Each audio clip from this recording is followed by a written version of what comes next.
podo asistir hoxe con esta comparecente unha operación con éxito e leve, o sea que vos tedes que conformar con que vos lea a súa comunicación, que a verdade é que non en texto ainda non terminado, que forma parte dun libro que se publicará próximamente e, bueno, farei o medio que poda.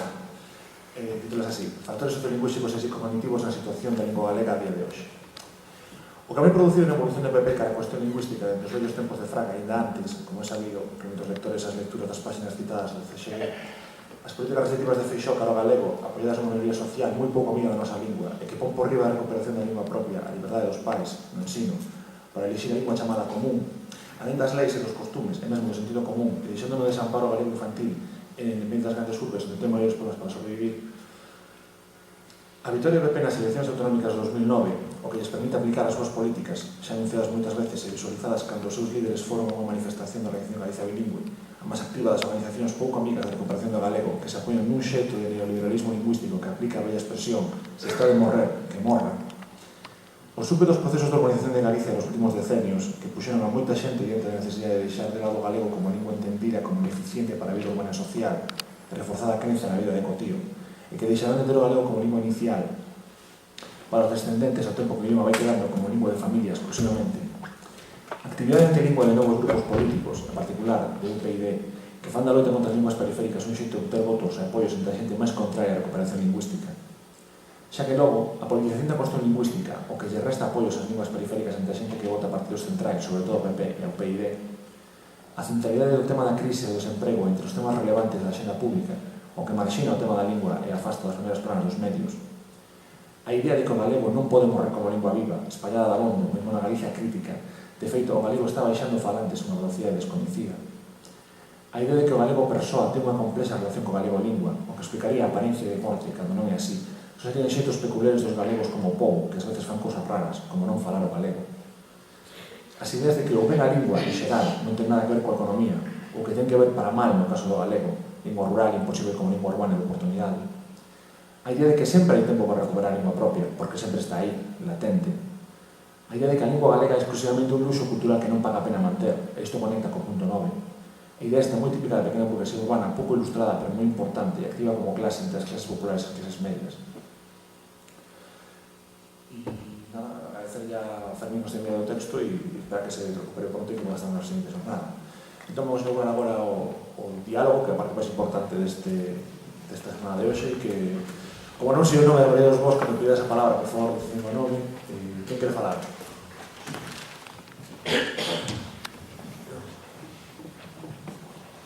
Como son Manuel e Tati, que teñen visións contrapostas en un aspecto concreto, que é o tema dos blogs, que entres un pouco en debate, porque, por exemplo, Tati decía que lleve futuro, e Manuel no seu blog recentemente comentaba que de cara a futuro, pois que pensaba que é unha ferramenta que vai ir un pouco a menos, un pouco que debatade sobre iso. Gracias.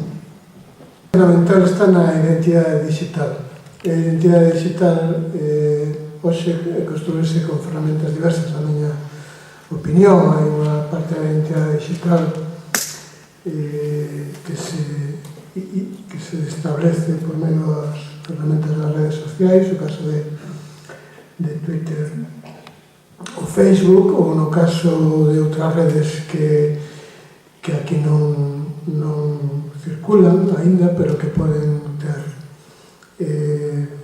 audiencia, porque digamos que é un criterio que se emprega. Estou pensando, por exemplo, nas redes especializadas alrededor da lectura, e despois hai instrumentos como os blogs, que eu sigo pensando que teñen futuro, indudablemente, mais que teñen unha función diferente que a que teñen hai 5 anos, é dicir, cando hai 5 anos ou 6 anos, xa non me recordo, comezamos a publicación de blogs en galego. O blog mío funcionaba como un espazo de conversa. Agora, o blog mío como tal non funciona como un espazo de conversa, pero, sin embargo, o blog Renovar BNG sí que funciona como un espazo de conversa, como unha auténtica rede, non? Iso tamén depende dos casos, pero non o conxunto da rede de blogs. Si, sin embargo, no ámbito dos centros educativos, os blogs están digamos, tendo ese papel porque non se utilizan as ferramentas das redes sociais. Creo que é un pouco unha interacción. O importante, indudablemente, está en que se desenvolva esa textualidade na nosa lingua, que teña ese carácter de, digamos, libre, que moitas veces se pon en cuestión por riba, digamos, da ferramenta concreta que utilicemos. Os blogs non son un fin en si mesmo, eu creo que ningún dos blogueiros o facemos por un prurito, digamos, persoal, sino como un medio de comunicación. O que pasa que tamén é certo que, por exemplo, hai unha élite, o que podemos chamar a élite de blogueiros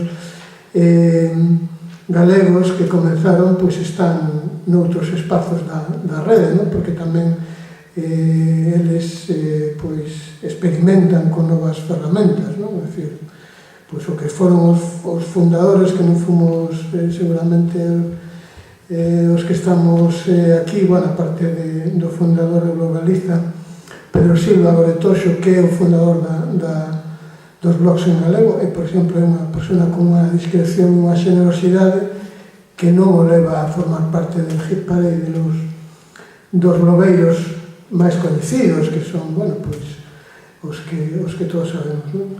Bueno, pois iso tamén a veces é unha mostra de como as ferramentas pois poden determinar os usos, non?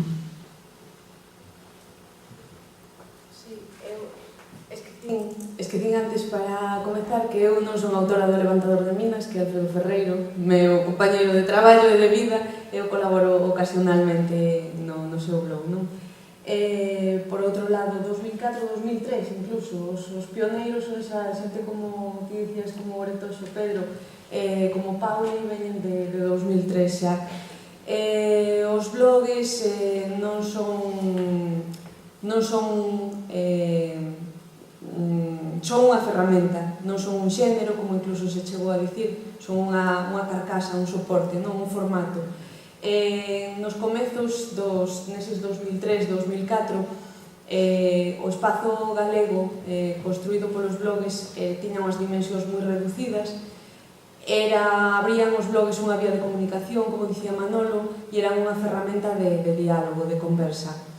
Non era preciso, non digo que os primeiros autores de blogs non tivesen nada que contar, nin contidos que construir, pero non era preciso, para ter un blog e ter conversa nel, non era preciso producir moitos contidos, porque a ferramenta en si mesma era unha novidade que provocaba incluso falar sobre ela mesma, non?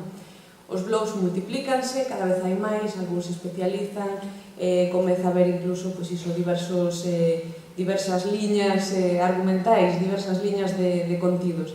E irrompen as redes sociais das que falábamos antes e son vistas por moitos usuarios como espazos onde desenvolver a conversa dunha maneira máis áxil.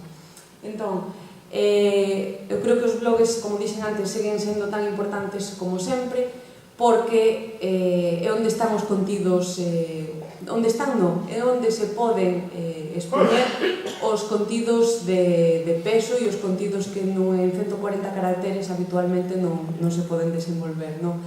Que ia dicir con isto? É que os sistemas de conversa, como son Facebook e Twitter, que agora están tan de moda, pero que en algúns sitios están incluso empezando a decrecer xa o seu número de usuarios de avanzadilla, digamos, non os números globais.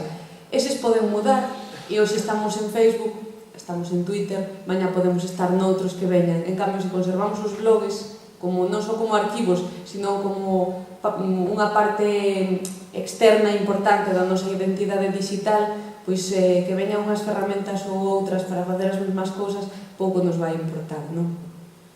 Entón, eu creo que non estamos tan en desacuerdo.